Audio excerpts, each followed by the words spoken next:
या व्हिडिओमध्ये आपण एक तर सगळ्यात महत्वाचं वंदे मातरमचा इतिहास पाहिला, दुसरं केंद्र शासनाचा नेमका निर्णय काय ते बघितलं, आणि तिसरं ह्याची जी संविधानिक जी बाजू आहे ती सुद्धा समजून घेण्याचा प्रयत्न केला. नमस्कार विद्यार्थी मित्रांनो, विद्यादान अकॅडमीच्या डिजिटल प्लॅटफॉर्मवर आपल्या सर्वांचं मनपूर्वक स्वागत. एक चालू घडामोडीची करंट अफेअर्सची अतिशय महत्वाची न्यूज की जी येणाऱ्या परीक्षेमध्ये तुम्हाला त्याच्यावर प्रश्न विचारला जाऊ शकतो, त्याबद्दल आपल्याला थोडीशी डिटेल माहिती पाहिजे. मित्रांनो, बातमी अशी किंवा न्यूज ही घडामोडी अशी आहे की इथं सांगितलं की वंदे मातरमला राष्ट्रगीताच्या समान दर्जा देण्यात आलेला आहे. आता वंदे मातरमला एक इतिहास आहे आणि या संदर्भात केंद्रीय मंत्रिमंडळाची एक नुकतीच बैठक झाली आणि त्या बैठकीमध्ये हा निर्णय घेण्यात आला की राष्ट्रगीता समान त्याला दर्जा द्यायचा आहे. पण आपल्याला या व्हिडिओमध्ये काय पाहायचंय, तर या व्हिडिओमध्ये आपल्याला या वंदे मातरमचा इतिहास पाहायचा आहे. दुसरं, आता यामध्ये एक महत्वाची गोष्ट आपल्याला माहिती आहे की इतिहासामध्ये 25 वर्ष पूर्ण झाले, 50 वर्ष पूर्ण झाले, 75 वर्ष पूर्ण झाले, 100 वर्ष पूर्ण झाले, तर प्रश्न विचारला जातो. इतिहासामधले जे काही 15 प्रश्न आहेत येणाऱ्या कंबाईनसाठी, म्हणजे ग्रुप बी असेल की सी असेल, या 15 प्रश्नामध्ये यावर प्रश्न तुम्हाला विचारला जाऊ शकतो. त्याचं कारण मित्रांनो लक्षात ठेवा, हा जरी निर्णय घेण्यात आला तर याचं जे जीएस आहे, याचं बॅकग्राऊंड आहे, ते नेमकं काय, तर या वंदे मातरमला 150 वर्ष पूर्ण झालेले आहेत. हे लक्षात ठेवा, याला जवळपास पूर्ण 150 वर्ष पूर्ण झाले, म्हणजे येणाऱ्या सर्व प्रकारच्या एक्झाम मध्ये यावर प्रश्न तुम्हाला विचारला जाऊ शकतो. आपल्याला या व्हिडिओमध्ये काय पाहायचंय, आपल्याला या ज्या व्हिडिओमध्ये या वंदे मातरमचा इतिहास पाहायचा आहे. दुसरं, केंद्र शासनाने याबद्दलचा कुठला निर्णय घेतलाय हे पाहायचंय. आणि तिसरी महत्वाची बाजू, आपल्याला याच्याबद्दल जे कॉन्स्टिट्यूशन मध्ये, संविधानामध्ये नेमकं दिलंय काय, याबद्दलची डिटेल माहिती आपल्याला या व्हिडिओमध्ये पाहायची आहे. आता मित्रांनो लक्षात ठेवा की वंदे मातरम, मी तुम्हाला सांगितलं की 150 वर्ष पूर्ण झालेत. या वंदे मातरमला 150 वर्ष पूर्ण झालेत, म्हणजेच काय की इतिहासामध्ये तुम्हाला या येणाऱ्या परीक्षेमध्ये प्रश्न विचारला जाण्याची शक्यता खूप मोठ्या प्रमाणावर आहे.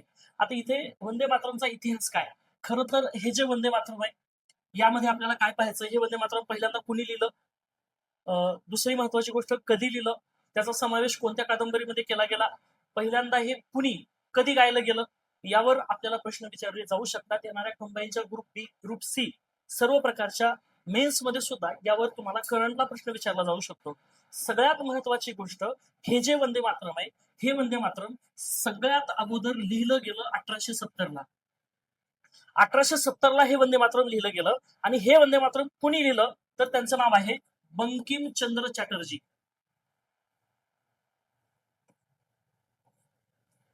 यांनी लिहिलं. 2 भाषेमध्ये लिहिलेलं आहे. या 2 भाषा कुठल्या, तर पहिली भाषा आहे त्याच्यामध्ये सांगितलंय ती आहे बंगाली आणि दुसरं आहे संस्कृत. अशा 2 भाषेमध्ये लिहिलं गेलं. वंदे मातरम सर्वप्रथम लिहिलं गेलं 1870ला. आणि दुसरी महत्वाची गोष्ट अशी आहे की 2 भाषेत लिहिलं गेलं, एक आहे संस्कृत आणि दुसरं आहे बंगाली. अशा 2 भाषेत लिहिलं गेलं. दुसरी महत्वाची गोष्ट अशी आहे की 1882ला या बंकिमचंद्र चॅटर्जी त्यांनी एक कादंबरी लिहिलेली आहे आणि त्या कादंबरीचं नाव आहे आनंदमठ.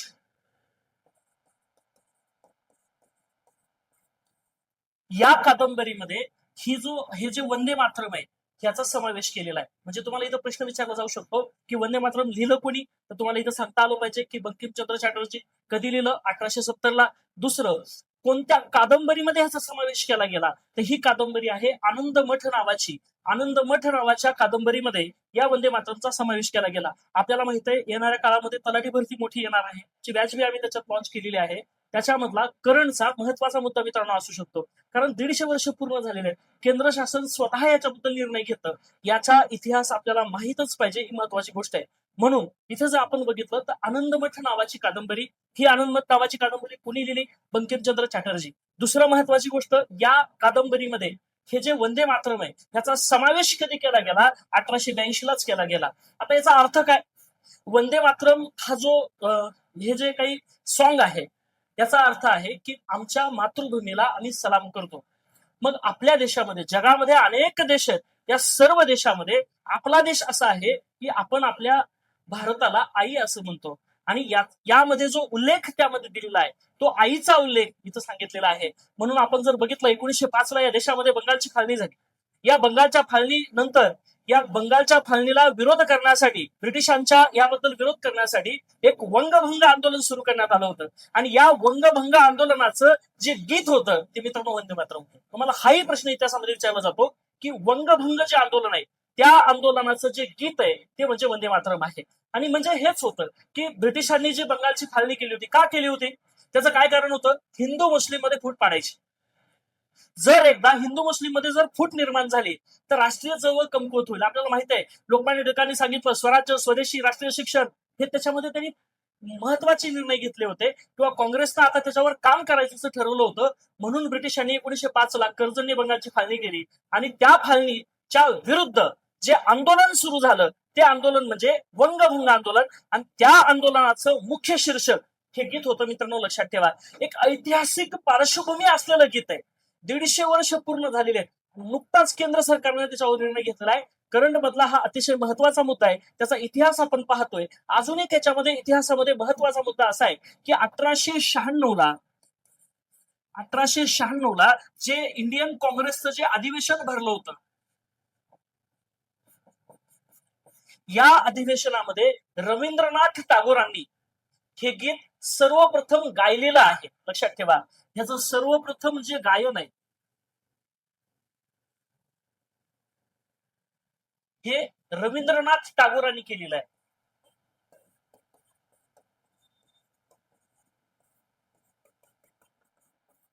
बघा, नीट लक्ष द्या. हे जे गीत आहे हे गीत लिहिलं बंकिमचंद्र चॅटर्जी. कधी लिहिलं? 1870. पुन्हा या गीताचा समावेश कुठं केलाय? 1882 आनंद मठ नावाची कादंबरी आहे, या कादंबरीमध्ये याचा समावेश केला. पुढची महत्वाची गोष्ट मी तुम्हाला सांगितली, काँग्रेसचं 1896चं जे अधिवेशन होतं, आपल्याला माहित आहे काँग्रेसची स्थापना 1885ची. या काँग्रेसच्या स्थापनेमधलं अतिशय महत्वाचे बरेच अधिवेशन आहेत आणि आयोग इतिहासामध्ये अनेक वेळा अधिवेशनावर प्रश्न विचारतं. 1896चं जे अधिवेशन आहे या अधिवेशनामध्ये या देशाचे रवींद्रनाथ जे टागोर आहेत त्यांनी सर्वप्रथम सुरुवातीला हे गीत गायलं. तेव्हा सगळ्यांना कळालं की हे गीत आहे. आणि मग तिथून पुढे या गीताबद्दल लोकांचे जे इमोशन्स आहेत, कारण आपल्या देशाला, हा देश अनेक भागामध्ये विभागलेला होता, या ब्रिटिशांनी अनेक छळ केला होता आपला, आणि मग आपल्या देशाला आई म्हणणार हे गीत आहे. म्हणून ह्या गीताला मित्रांनो प्रचंड मोठा इतिहास आहे आणि तो आपल्याला समजून घेणं खूप आवश्यक आहे. त्याच्यानंतर मी तुम्हाला अजून एक गोष्ट सांगितली की 1905 ला जी बंगालची फाळणी झाली, 1905 ला जी बंगालची फाळणी झाली, आता ही जी बंगालची फाळणी कुणी केली तर कर्झनने केली. 1905 ला जी बंगालची फाळणी केली ती कर्झनने केली. आणि मग या फाळणीच्या विरुद्ध जी फाळणी ब्रिटिशांनी केलेली आहे, या फाळणीच्या विरुद्ध जे आंदोलन उभं राहिलं त्या आंदोलनाचं नाव आहे, लक्ष द्या मित्रांनो, त्या आंदोलनाचं नाव आहे वंगभंग आंदोलन. तुम्ही इतिहासामध्ये हे वाचलं असेल. या आंदोलनाचं शीर्षक सुद्धा वंदे मातरमच होतं. इतिहासामध्ये ह्या गोष्टी थोड्याशा महत्वाच्या आहेत, त्याचा इतिहास आपण समजून घेण्याचा प्रयत्न केलेला आहे. दुसरी महत्वाची गोष्ट मित्रांनो लक्ष द्या. आता याचा इतिहास समजून घेतल्याच्या नंतर केंद्र सरकारचा काय निर्णय आहे हे बी आपण समजून घेऊ. आता काय झालं, आपले देशाचे जे पंतप्रधान आहेत नरेंद्र मोदी, त्यांच्या अध्यक्षतेखाली निर्णय झालाय. काय निर्णय झाला? जे वंदे मातरम आहे, आता एक लक्षात ठेवा, आपल्याला कळत नाही राष्ट्रगान आणि राष्ट्रीय गान, ह्याच्यामध्ये लक्षात ठेवा, हे वंदे मातरम आहे, ह्याला राष्ट्रगीताचा दर्जा दिलेला आहे. आता आपल्याकडे राष्ट्रगीत जनगणमन आहे. मग आता कसं आहे की 3 गोष्टींचा जर अपमान झाला तर शिक्षा खूप मोठी आहे. कोणत्या 3 गोष्टी कायद्यानुसार? पुन्हा एकदा सांगतो, लक्ष द्या. पहिलं आहे आपलं राष्ट्रगीत, दुसरं आहे संविधान, आणि तिसरी महत्वाची गोष्ट आहे ते म्हणजे आपला तिरंगा. या 3 गोष्टीचा जर अपमान झाला तर मित्रांनो लक्ष ठेवा, 3 वर्षाची शिक्षा आहे.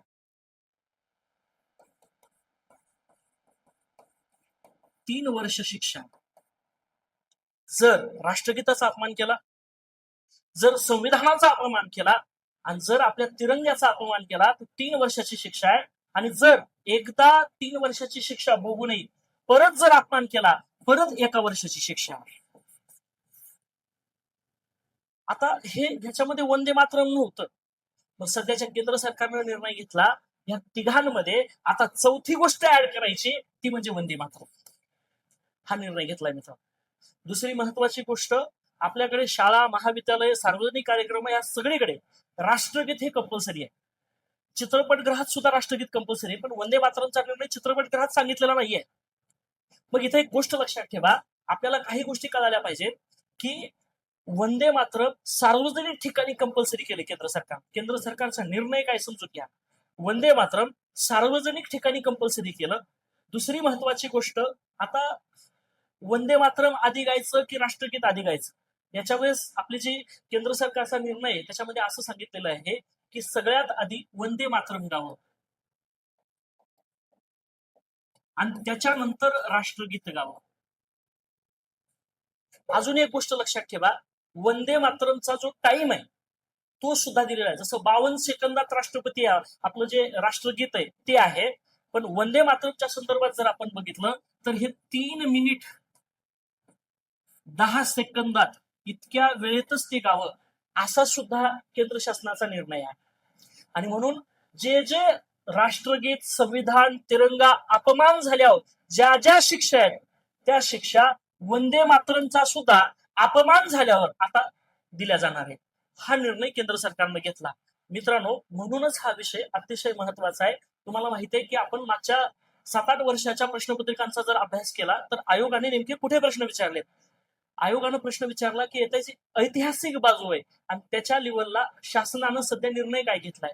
म्हणून हा चर्चेतला मुद्दा आहे. ह्याच्यामध्ये तुम्हाला वंदे मातरमचा इतिहास विचारला जाऊ शकतो, शासनाचा जो निर्णय आहे तो विचारला जाऊ शकतो, आणि 150 वर्ष पूर्ण झाल्यामुळे या वंदे मातरमचं ह्या ज्या गोष्टी मी तुम्हाला व्हिडिओमध्ये घेतल्या आहेत तर त्या नक्कीच ऐतिहासिक आहेत आणि त्या ऐतिहासिक दृष्टिकोनातून तुम्हाला प्रश्न विचारला जाऊ शकतो. शेवटचा मुद्दा ह्याच्यामध्ये लक्षात ठेवा, संविधानिक.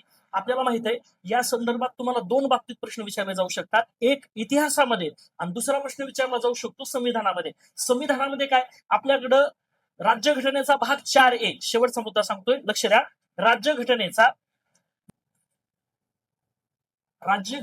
भाग 4A आहे. ते काय आहे तर हे मूलभूत कर्तव्य.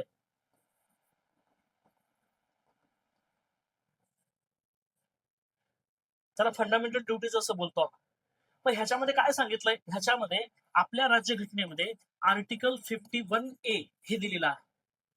यामध्ये एक कलम असं सांगतं की राष्ट्रगीत, राष्ट्रगान यांचा आम्ही आदर करू. या देशाचे नागरिक म्हणल्यावर आमचं काय कर्तव्य आहे, या देशाचे नागरिक म्हणल्यावर आपल्या राष्ट्रगीताचा, आपल्या राष्ट्रगानाचा, देशासाठी ज्यांनी ज्यांनी बलिदान दिलं त्यांचा सन्मान आपण केला पाहिजे. हे आपलं मूलभूत कर्तव्य आहे देशाचा नागरिक म्हणून. त्याच्यामध्ये सुद्धा ही घटना दिली आहे. म्हणजे एक लक्षात ठेवा की हे 51A मध्ये आहे, मूलभूत कर्तव्यामध्ये समावेश केलेला आहे. आता राष्ट्रगीत, राष्ट्रगान, राष्ट्रगीताचा दर्जा दिला म्हणजे वंदे मातरम सुद्धा त्याच्यामध्ये आलेला आहे, हे लक्षात ठेवा. म्हणजेच मित्रांनो, या व्हिडिओमध्ये आपण एक तर सगळ्यात महत्वाचं वंदे मातरमचा इतिहास पाहिला, दुसरं केंद्र शासनाचा नेमका निर्णय काय ते बघितलं, आणि तिसरं ह्याची जी संविधानिक जी बाजू आहे ती सुद्धा समजून घेण्याचा प्रयत्न केला. नक्कीच आपल्याला ह्याच्या संदर्भात कुठली अडचण असेल तर आपण कमेंट करू शकता, नाहीतर आमच्या हेल्पलाईनला संपर्क करू शकता. धन्यवाद.